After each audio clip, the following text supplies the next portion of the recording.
हरि ओम मंडळी. शांताकारं भुजगशयनं पद्मनाभं सुरेशं विश्वाधारं गगनसदृशं मेघवर्णं शुभांगं लक्ष्मीकान्तं कमलनयनं योगिहृद्ध्यानगम्यं वंदे विष्णुं भवभयहरं सर्वलोकैकनाथं. हरिः ओम. काल आपण 1 ते 8 श्लोक पाहिले, अध्याय 9. आज अध्याय 9 श्लोक 9 ते 16 आपण आज बघणार आहोत. आपण काल पाहिलं की भगवंतानी स्वतःचं रूप काय आहे, रूप म्हणण्यापेक्षा स्वरूप काय आहे आणि भगवंताची सर्व व्यापकता कशी आहे हे आपण कालच्या श्लोकांमध्ये पाहिलं होतं. आता आजच्या श्लोकांमध्ये भगवंत कर्मानी बद्ध होत नाही, त्याचं काय कारण आहे, का बरं कर्माचं बंधन भगवंताला प्राप्त होत नाही, ते या आजच्या 9व्या श्लोकामध्ये आपल्याला बघायचं आहे.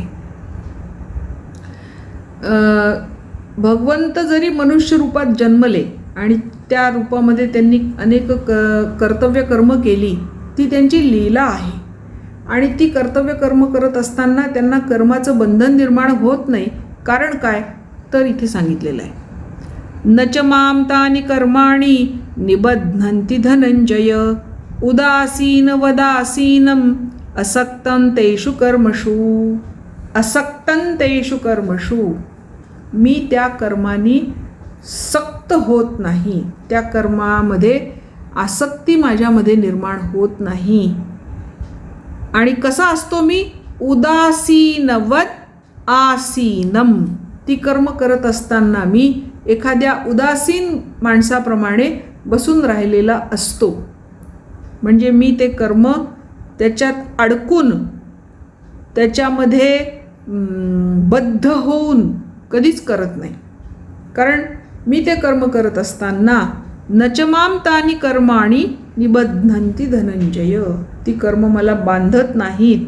कारण काय आहे, उदासीनवत म्हणजे काय तर त्या कर्माचा कर्तृत्व अभिमान, मी केलं असा कर्तृत्वाचा अभिमान माझ्या ठिकाणी अजिबात नसतो. त्याच्यामुळे यदृच्छया ती कर्म होत राहतात, आपोआप ती कर्म होत राहतात आणि त्या कर्मांमध्ये मी आसक्त होत नाही. कर्मांमध्येच नाही तर कर्माच्या फळांमध्ये पण मी आसक्त होत नाही. असं गंमत आहे बघा, संपूर्ण सृष्टी नश्वर आहे, त्याच्यामुळे माणसाची कर्म ही पण नश्वर आहेत.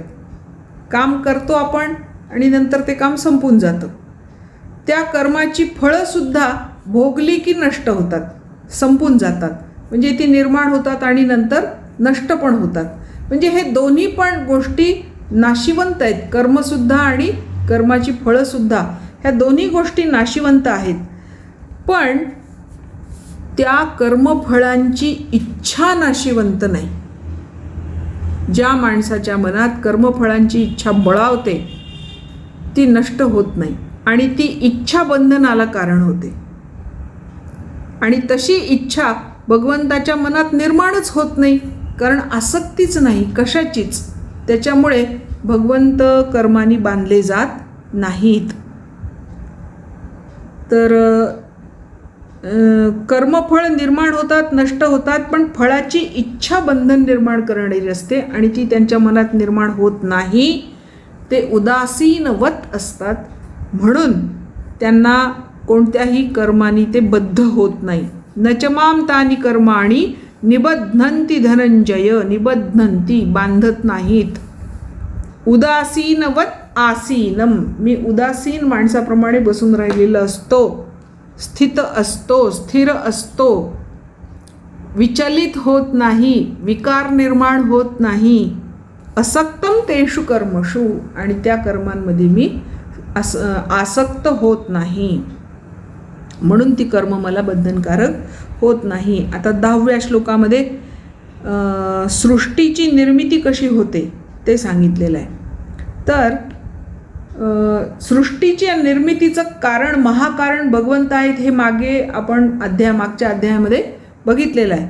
मयाध्यक्षेण प्रकृती सूयते चराचरम हेतुनानेन कौंतेय जगद्विपरिवर्तते. मयाध्यक्षेण प्रकृती सूयते चराचरम. माझ्या अधिष्ठानामुळे, अध्यक्षेण अधिष्ठानामुळे, माझ्या आधारामुळे, माझ्या अधिष्ठानावर किंवा माझ्या आधारामुळे प्रकृती चराचरम सूयते. प्रकृती चराचर सृष्टीला जन्म देते. सूयते जन्म देते. अनेन हेतुना कौंतेय, आणि याच कारणामुळे हे कौंतेया, हे अर्जुना, जगत विपरिवर्तते. विपरिवर्तते फिरत राहणे, चक्राकार गोल गोल फिरत राहणे. हे सगळं जग जन्म मृत्यूच्या चक्रात, संसार चक्रामध्ये सातत्याने फिरत राहतं.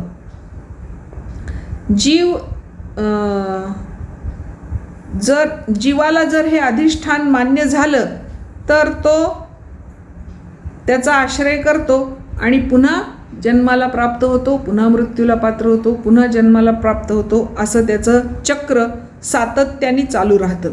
याच्याबद्दल ज्ञानेश्वरी काय म्हणते बघा. काजे मिया अधिष्ठिली या प्रकृती, होती चराचरांची या संभूती, म्हणून मी हेतू हे उपपत्ती घडे जया. मी मूळ प्रकृतीला धारण केल्यामुळे, मूळ प्रकृतीचं मी अधिष्ठान असल्यामुळे हे चराचर विश्व निर्माण होतं. म्हणून मीच या संपूर्ण विश्वाच्या उत्पत्तीचं कारण आहे. हे सर्वस्व आमुचे गूढ, परी दाविले तुझं उघड, आता इंद्रिया देऊनी कवाड, हृदयी भोगी. हे माझं गुह्य ज्ञान, राजगुह्य तुला मी सांगितलं. कसं सांगितलं? हे सर्वस्व आमचे गूढ, परी दाविले तुझं उघड, तुला उघड करून दाखवलं, मोकळं करून दाखवलं. आता इंद्रिया देऊनी कवाड, आता तुझ्या इंद्रियांना दार लावून टाक. इंद्रियांना विषयाकडे जाण्यापासून अडव. इंद्रियांना अंतर्मुख कर आणि हृदयी भोगी, अंतरंगामध्ये हे जे रहस्य मी तुला सांगितलं, या रहस्याची गोडी, तिची अनुभूती घे, तिचा सातत्याने अनुभव घे. म्हणजे मग तुला ह्या प्रकृतीची निर्मिती कशी होते आणि त्याचं कारण मी कसं आहे, तिचं अधिष्ठान मी कसं आहे, हे तुला कळेल. आता पुढे 11वा श्लोक. जे भगवंतांचा तिरस्कार करतात त्यांच्या बाबतीत काय म्हटलंय ते बघूया 11व्या श्लोकामध्ये. अवजानन्ति मां मूढा मानुषीं तनुमाश्रितं, परं भावमजानन्तो मम भूतमहेश्वरम. माझ्या परमभावाला न जाणणारे, परम भावम अजानंतो, माझ्या परमभावाला न जाणणारे. अवजानन्ति मां मूढा, ते मूर्ख लोक मला असं समजतात. अवजानन्ति समजतात, जाणतात, अवहेलना करतात. मानुषीं तनुमाश्रितम, मी माणसाचं देह धारण केलेलं आहे असं ते मला जाणतात. आणि त्यामुळे माणसाच्या सुखदुःखाच्या सगळ्या संकल्पना ते माझ्यावर थोपतात. मम भूतमहेश्वरम, आणि मी भूतमात्रांचा ईश्वर, भूतमात्रांचा स्वामी असून सुद्धा ते मला जाणत नाहीत. खरे तर मी माझ्या योगमायेनी ही माणसाच्या रूपातली लीला करतो, परंतु त्यांना ते काही कळत नाही. हे विपरीत ज्ञान त्यांना होतं आणि मग ते सामान्य माणसाप्रमाणे मला ट्रीट करतात किंवा समजतात. ते मला सामान्य माणूसच समजतात. ॲक्च्युली मी सगळ्या विश्वाचा स्वामी आहे हे त्यांना कळतच नाही. असे ते भगवंतांना तिरस्कार करणारे मूढ असतात. आता 12वा श्लोक. याच्यामध्ये आसुरी प्रकृतीच्या लोकांचं लक्षण सांगितलेलं आहे. पहिल्या श्लोकामध्ये भगवंताला कर्म का बांधलं जात नाही ते सांगितलं. 10व्या श्लोकामध्ये सृष्टीची उत्पत्ती माझ्या अधिष्ठानामुळे होते आणि ते जाणून तू त्याचा आनंद घे. आणि 11व्या श्लोकामध्ये मूर्ख लोक जे मला जाणत नाहीत ते मला माणसाच्या रूपातच पाहतात आणि माणसाच्या सुखदुःखातच मला बांधून टाकतात, असे ते असतात. ॲक्च्युली त्यांच्या उद्धारासाठी भगवंतांनी जन्म घेतलेला असतो. जे असे जडमूढ आहेत त्यांच्या उद्धारासाठी. आता 12व्या श्लोकामध्ये आसुरी लोकांचं लक्षण सांगितलेलं आहे. मोघाशा मोघ कर्माणो मोघ ज्ञानाविचेतसहा राक्षसीमासुरींचैव प्रकृतीं मोहिनीं श्रितः. 3 शब्द इथे महत्त्वाचे. 3 महत्त्वाच्या शब्दांवर लक्ष वेधलेलं आहे. मोघाशा मोघ कर्मणः मोघ ज्ञानः. मोघ या शब्दाचा अर्थ आहे व्यर्थ, निरर्थक, फुकट, खोटं, वाया असं जे आहे त्याला मोघ असं म्हणतात. मोघाशा ज्यांची आशा व्यर्थ आहे. मोघ कर्मणः ज्यांची कर्म व्यर्थ आहेत. मोघ ज्ञाना ज्यांचं ज्ञान वाया जाण्यासारखं आहे. आणि विचेतसहा जे अज्ञानी आहेत, ज्यांचं चित्त थाऱ्यावर नाही. विगतः चेतसः ज्यांचं चित्त ज्ञानामधून निघून गेलेलं आहे असे अज्ञानी. कसं म्हणलंय बघा, मोघाशा मोघ कर्मणा मोघ ज्ञाना विचेतसा. त्या माणसांची 4 लक्षणं सांगितली. कोणत्या? आसुरी प्रकृतीच्या माणसांची, ज्यांची वृत्ती आसुरी आहे अशांचे 4 विशेषणं सांगितले. त्यांची आशा व्यर्थ आहे, कर्म निरर्थक आहे, ज्ञान व्यर्थ आहे आणि चित्त विक्षिप्त आहे, अज्ञानी आहे, चित्तामध्ये अज्ञान भरलेलं आहे.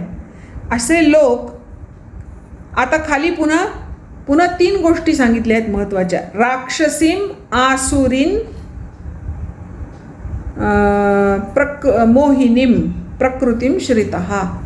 ते लोक राक्षसी प्रकृती, आसुरी प्रकृती आणि मोहिनी प्रकृतीला आश्रय करतात. आता याच्यात फरक काय आहे? राक्षसी म्हणजे काय, आसुरी म्हणजे काय आणि मोहिनी म्हणजे काय हे एकदा बघू आपण. आसुरी म्हणजे इतरांच्या दुःखाची पर्वा न करता आपल्या कामना पूर्ण करणारे लोक म्हणजे आसुरी लोक, आसुरी वृत्तीचे लोक. मला पाहिजे, बाकीच्यांना काही वाटो, मला त्याच्याशी काही घेणं नाही, दुसरे दुःखी झाले तरी चालतील पण माझी इच्छा पूर्ण झाली पाहिजे, अशा वृत्तीने वागणारे ते आसुरी लोक. मग राक्षसी कोण? तर माझी इच्छा पूर्ण करण्याच्या आड जर कोणी येत असेल त्याला प्रसंगी मारून, प्रसंगी त्याचं नुकसान करून मी माझ्या इच्छा पूर्ण करणं त्याला म्हणतात राक्षसी. आसुरी आणि राक्षसीमध्ये हा फरक आहे. आसुरी आहे तो दुसऱ्याचं दुःख दुर्लक्षित करतो पण तो दुसऱ्याचं नुकसान करत नाही. पण राक्षसी जो आहे तो स्वतःच्या इच्छा पूर्ण करण्यासाठी दुसऱ्याचा मृत्यू पण, दुसऱ्याला मारू पण शकतो आणि नुकसान पण करू शकतो. आणि मोहिनी पुन्हा वेगळी.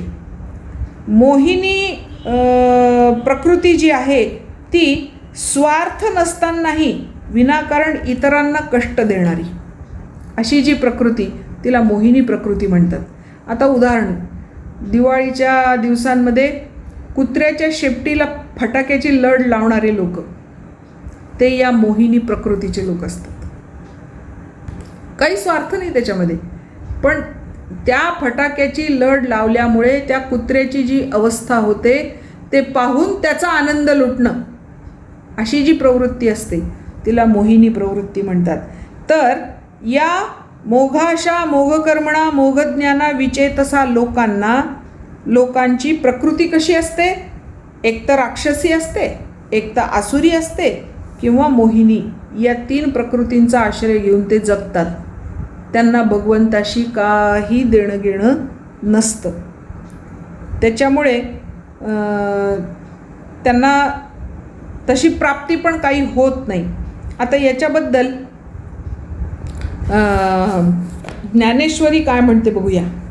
पै तमोगुणाची राक्षसी, जे सद्बुद्धी ते ग्रासी, विवेकाचा ठावोची पुशी, निशाचरी जे सद्बुद्धीला ग्रासून टाकणारी, विवेकाचा ठाव ठिकाणा नष्ट करणारी, अज्ञानाच्या अंधारात संचारणारी अशी ती तामसी राक्षसी प्रकृती असते. पुढे ती ये प्रकृती वरपडे झाले, म्हणून चित्ताचे कपाळे गेले, वरी तामसीयेची पडिले मुखा माझी. तिये प्रकृती वरपडे झाले.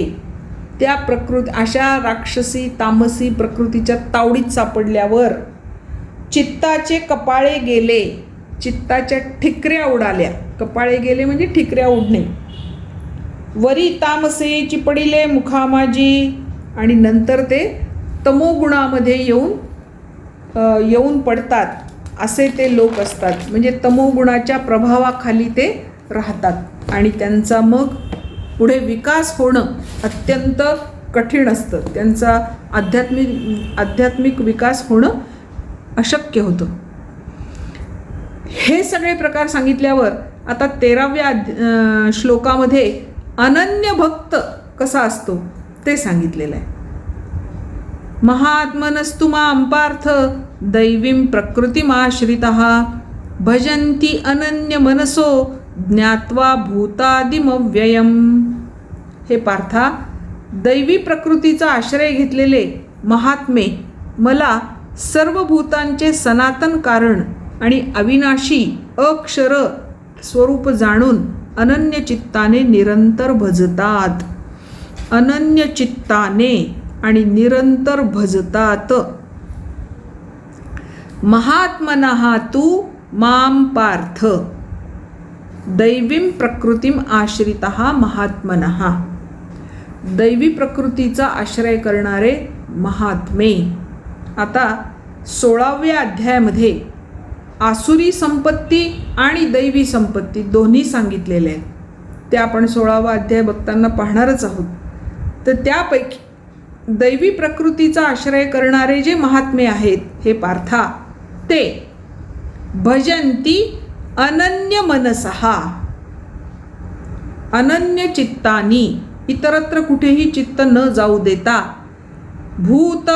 भूतादिम अव्ययम ज्ञात्वा, मला ते भूतादिम, भूतांचा आदी म्हणजे सर्व भूतांच्या सुरुवातीला असणारा, सर्व भूतांना व्यापून असलेला असं मला ते जाणतात. आणि अव्ययम, मी कधीही नष्ट होत नाही हे पण ते जाणतात. आणि म्हणून ते मला अनन्य चित्तानी निरंतर भजत राहतात. असे जे लोक असतात ते माझे अनन्य भक्त असतात असं अर्जुनाला सांगितलं. आता 14व्या श्लोकामध्ये काय म्हणतात बघा. सततं कीर्तयन्तो मां यतन्तश्च दृढव्रताः नमस्यन्तश्च मां भक्त्या नित्ययुक्ता उपासते. हे वर आता आपण सांगितलं. दैवीं प्रकृतीम आश्रितः महात्मनः, दैवी प्रकृतीचा आश्रय करणारे हे महात्मे असतात. ते काय करतात. सततं कीर्तयन्तो माम, ते माझं सतत कीर्तन करतात. नाम संकीर्तन त्यांचं चालूच असतं. कृष्ण, विष्णू, हरी, गोविंद, नारायण, वासुदेव, पांडुरंग सारखं त्यांचं चालूच असतं. यतन्तश्च दृढव्रताः, आणि मला प्राप्त करण्याचा प्रयत्न करत त्याचं दृढ व्रत धारण करणारे असे ते असतात. नमस्यन्तश्च मां भक्त्या, ध्यानामध्ये मला सातत्याने नमस्कार करणारे. नित्ययुक्ता, कायम माझ्याशी जोडले गेलेले. उपासते, असे ते राहून माझी अनन्य प्रेमाने उपासना करतात असे ते असतात. आता 15व्या श्लोकामध्ये काय म्हटले बघा. ज्ञानयज्ञेन चाप्यन्ये यजंतो मामुपासते एकत्वेन पृथकत्वेन बहुधा विश्वतो मुखम. ज्ञानयज्ञेन च अपि अन्ये, हे झाले आत्ता 13, 14, 15व्या श्लोकात पाहिलेले अनन्य भक्त. जे सातत्याने नामसंकीर्तन करतात आणि परमेश्वराला भजतात. आता 15व्या श्लोकामध्ये ज्ञानयज्ञाद्वारे भगवंताची भक्ती करणारे त्याचं वर्णन आहे. ज्ञानयज्ञेन च अपि अन्ये, इतर लोक ज्ञानयज्ञानी पण माझी यजन्ते, माझं पूजन करतात. माम उपासते, आणि माझी उपासना करतात. कशामुळे? कशाच्या माध्यमातून? साधन कोणतं? तर ज्ञानयज्ञाच्या साधनांनी. एकत्वेन पृथकत्वेन बहुधा विश्वतो मुखम, काही मला अद्वैत, एकत्व म्हणजे अद्वैत, अद्वैत भावानी भजतात. पृथकत्वेन म्हणजे द्वैत, काही द्वैत भावानी भजतात. आणि बहुधा विश्वतो मुखम, अनेक लोक, बहुधा म्हणजे अनेक लोक, अनेक प्रकारचे लोक विराट स्वरूपामध्ये, विश्वतो मुख म्हणजे माझं विराट स्वरूप जे आहे त्याची पूजा करतात, त्याची उपासना करतात. असं वेगवेगळ्या प्रकारचे लोक, वेगवेगळे प्रकारचे भक्त आहेत माझे. काही अनन्य भक्त आहेत, काही ज्ञानयोगी भक्त आहेत, काही द्वैतभावानी उपासना करणारे आहेत, काही अद्वैत भावनेने उपासना करणारे आहेत, तर काही माझ्या विराट स्वरूपाची उपासना करणारे आहेत. याच्याबद्दल ज्ञानेश्वरीमध्ये सुंदर यज्ञाचं एक रूपक खूप मोठं येते, त्याच्यामुळे ते मी संबंध घेतलं नाही, पण त्या रूपकामध्ये किती छान कल्पना मांडली ते आपण मराठीत बघूया. परब्रह्म्याचे ठाई स्फुरण पावणारा महासंकल्प म्हणजेच यज्ञाचा स्तंभ आहे असं ज्ञानेश्वर म्हणतात. यज्ञ ज्या ठिकाणी होतो त्याच्या यज्ञवेदीच्या बाजूला एक खांब असतो, त्याला म्हणतात यज्ञीय स्तंभ. तर हा यज्ञीय स्तंभ काय आहे?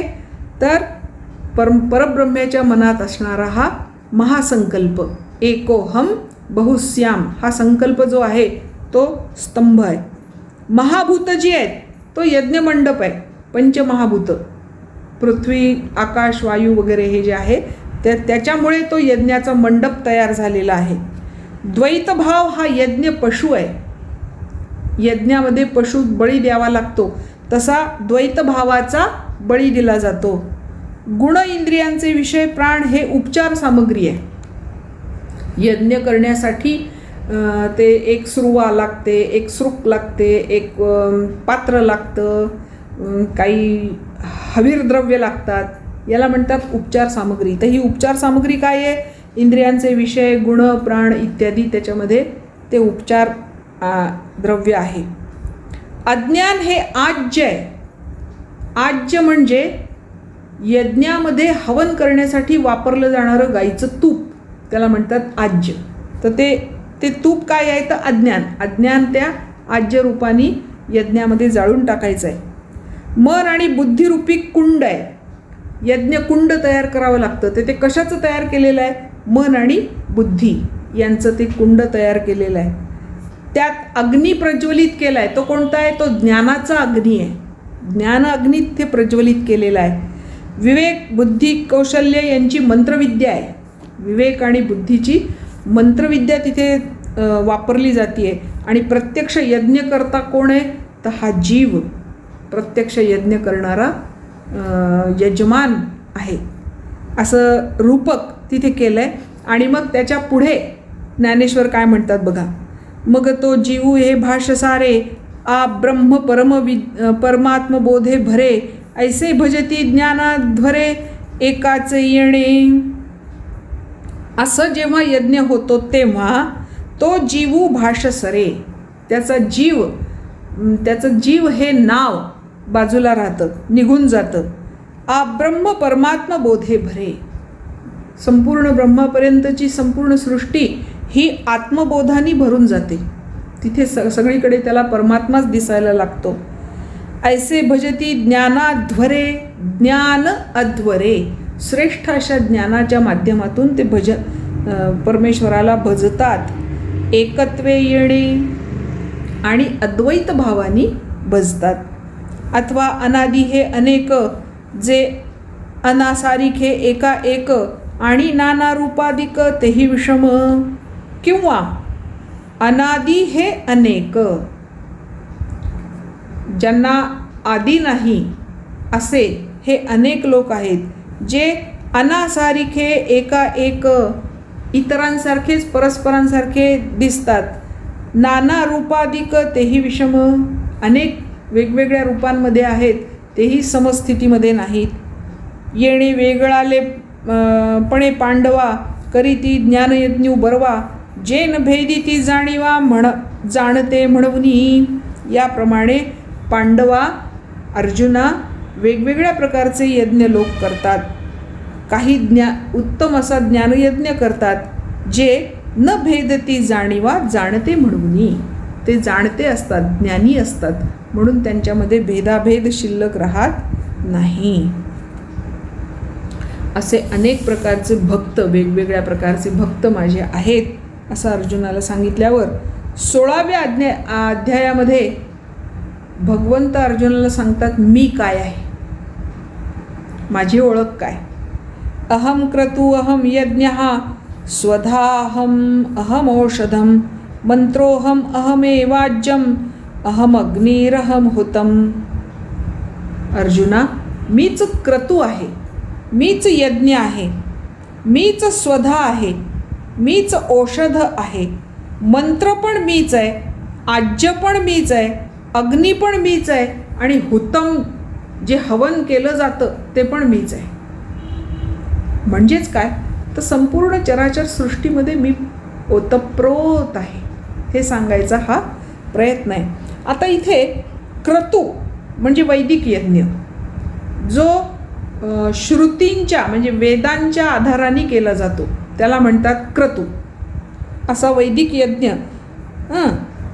दुसरं म्हटले क्रतुः अहम यज्ञ, मीच यज्ञ आहे. यज्ञ म्हणजे जो पौराणिक पद्धतीने केला जातो त्याला यज्ञ म्हणतात. जो वैदिक पद्धतीने केला जातो तो क्रतू, जो पौराणिक पद्धतीने केला जातो तो यज्ञ. आणि स्वधा अहम, स्वधा म्हणजे पितरांसाठी केलेला यज्ञ किंवा पितर यज्ञ, त्याला म्हणतात स्वधा. अहम औषधम, औषध म्हणजे वनस्पती, पण वनस्पती म्हणजे कोणत्या वनस्पती, यज्ञासाठी लागणारे जव, तीळ, ते वेगवेगळ्या वनस्पतींच्या काड्या, पानं वगैरे जे लागतं ते, त्याला म्हणतात औषधी. म्हणजे यज्ञाच्या संदर्भामध्ये वेगवेगळ्या प्रकारचे यज्ञ आणि त्या यज्ञामध्ये हवन करण्याच्या गोष्टी ते सगळं मीच आहे. मंत्र हा अहम, ज्या मंत्रांच्या आधारे हवन केलं जातं ते मंत्रसुद्धा मीच आहे. अहम एव आज्यम, त्यात जे तूप घृत टाकावं लागतं ते पण मीच आहे.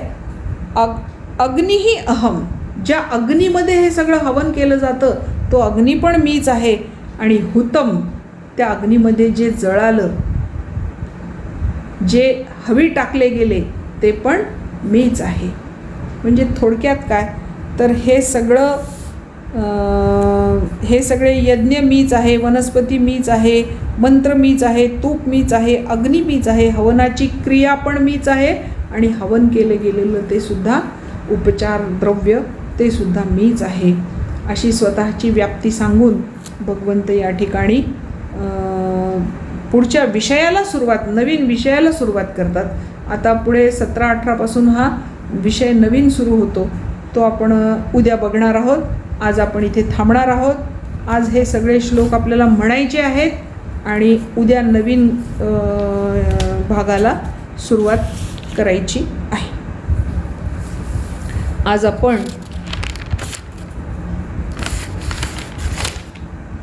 9व्या श्लोकापासून ते 16व्या श्लोकापर्यंत हे श्लोक म्हणणार आहोत. श्लोक 9 ते 16, अध्याय 9, श्लोक 9 ते 16. न च मां तानि कर्माणि निबध्नन्ति धनंजय, न च मां तानि कर्माणि निबध्नन्ति धनंजय. उदासीनवदासीनम् असक्तं तेषु कर्मसु असक्तं तेषु कर्मसु. मयाध्यक्षेण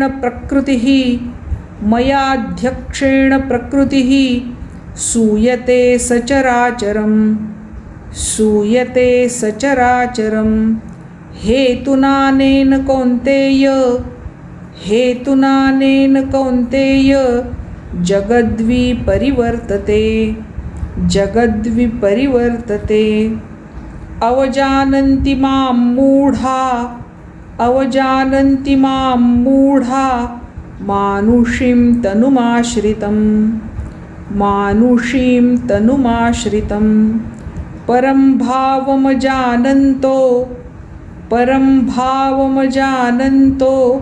मम भूतमहेश्वरं मोघाशामोघकर्माणो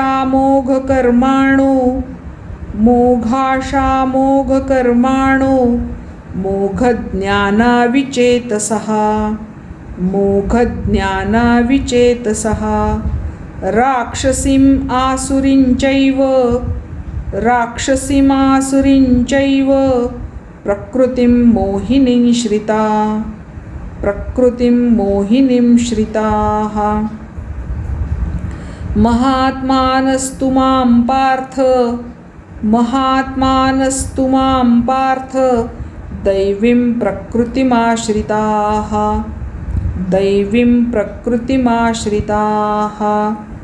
भजन्त्यनन्यमनसो ज्ञात्वा भूतादिमव्ययं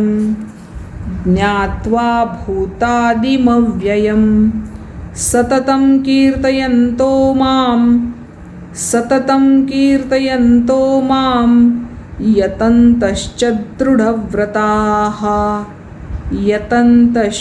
दृढव्रताः नमस्यन्तश्च मां भक्त्या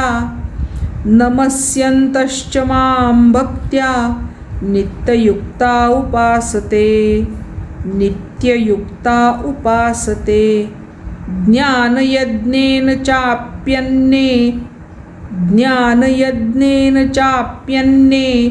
यजन्तो मामुपासते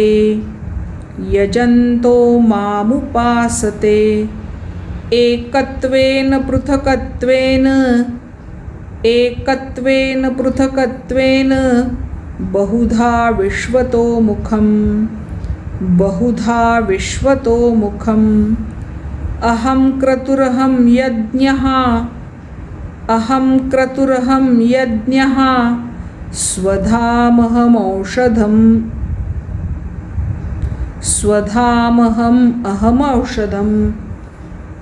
मन्त्रोऽहम् अहमेवाज्यम् अहमग्निरहं हुतम् हरिः ओम. आज इथे थांबू, बाकीचा भाग उद्या.